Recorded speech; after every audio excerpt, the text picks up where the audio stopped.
Producers, welcome to the future of granular effects. XI Audio's Motion Fractal combines granular goodness with rhythmic effects, adding another layer of mystery and interest to the experimentation process. A rightful successor to the simple XY pad, the Hexagon baked into the middle of the UI gives you intricate control over two granular engines, a Trance Gate, a Stutter Repeat, and even a Reverb unit.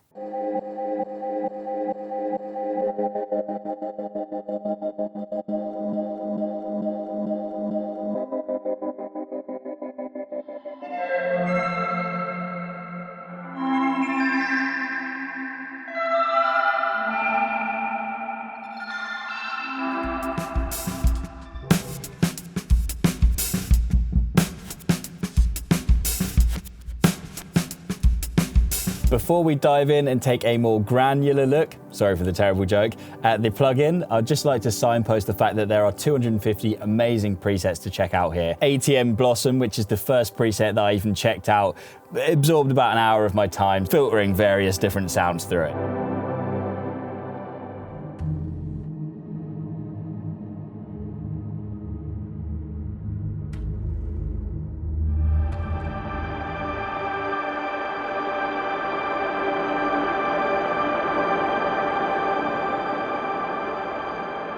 Now let's take a closer look at the Granular Engine. We can set the buffer length to change how often new audio is passed through. Now we can start applying granular effects to the audio within the buffer. Hitting freeze in the top right will freeze what's in the buffer, meaning it won't overwrite. Using the playhead control, we can set where the grains begin to appear within the buffer.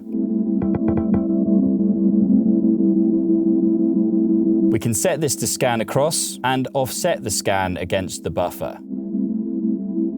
Density controls how often grains generate, and size controls how long they exist for. Chaos gives us randomization. We can also control the direction of the grains. We're able to pitch the grains too, and even snap them to intervals like fourths, fifths, and octaves. The width control allows us to randomly pan the grains left and right. Finally, shape allows us to control the envelope of the grains.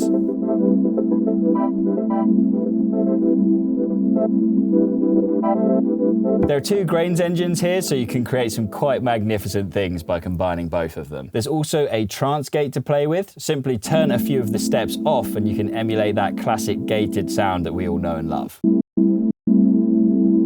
We can set the number of steps, the rate, and attack and release. The Stutter Repeat is another rhythmic effect that can help bring some abrasive motion to your sounds. Set how often you want the effect to trigger and how many repetitions you want. We also have the option to use duck to make the effect cut through the dry signal.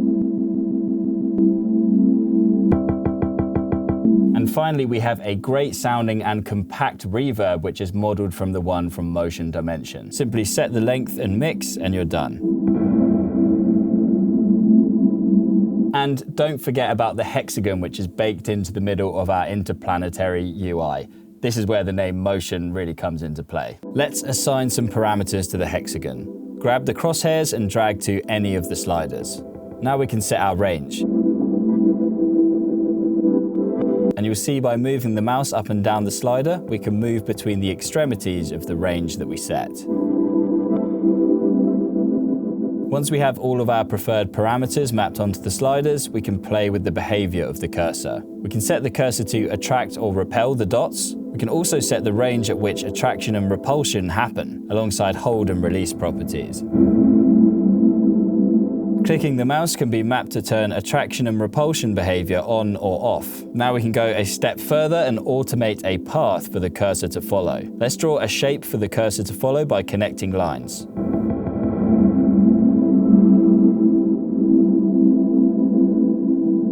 Or we can draw a perfect circle.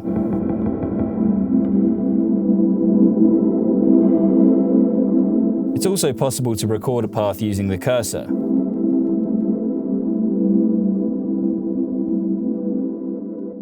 Then we can trim the start and end points. With recorded paths, the duration can be fixed and set to sync with the DAW or to the length of the recording. We can also set the cursor speed to follow the timeline or to copy the speed that it was recorded in at.